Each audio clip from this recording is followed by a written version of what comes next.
ururka dhalinyarada gobolka Hiiraan ayaa maanta deeq lacageed oo ka timid muxsiniin Soomaaliyeed oo ku nool magaalada Dresden ee dalka Germany waxay u qaybiyeen 50 qoys oo ka mid ah qoysaskii sida xoogani u saameysay fatahaadii webiga Shabeelle Beledweyne uu ka sameeyay.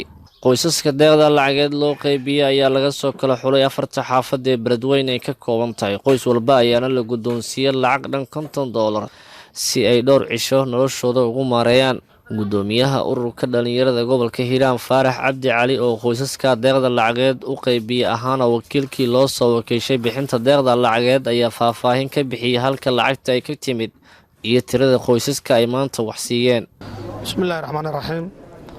waxa maanta deeq lacageed oo naga soo gaartay magaalada Dresden ee wadanka Jarmalka aan u qaybinay qoysas danyar ah oo gaaraya ilaa 50 qoys kuwaas aan siinay $50 dadkan oo ah dadkii ay saameeyeen ama ay dhibaateeyeen dadkii dhibaatada badnaa ee u soo rogay webiga Shabeelle oo ku nool 4 xaafadood magaalada Beledweyne.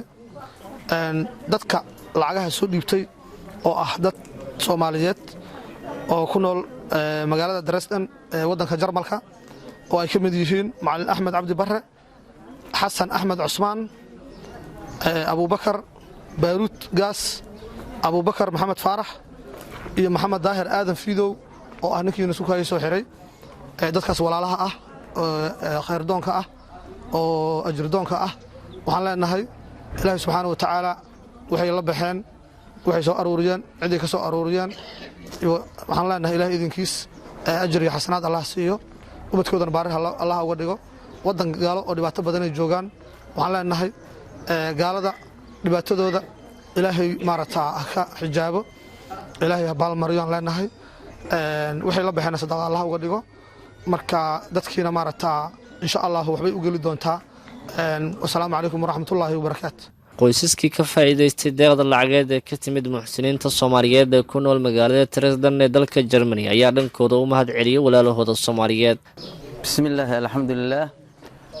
waxaan helnay $50 waan ugu filan tahay maalmahan dadkii noo soo dhiibay iyo dadkana soo gaarsiiyay khayr Allah siiyo. wadan gaalay joogaan Ilaahay risq ka badan ha siiyo ilmahoodana bariyaal Allah ka dhigo. dadkana soo gaarsiiyana iska ma soo kayna gaarin dadana soo gaarsiiyo dadkaasna ay kuna khayr Allah siiyo.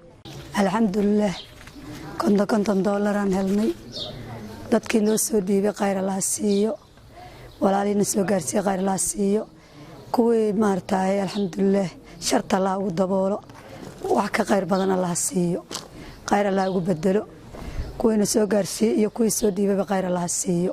waa mahadsan yihiin waa $50 khayr Allah siiyo.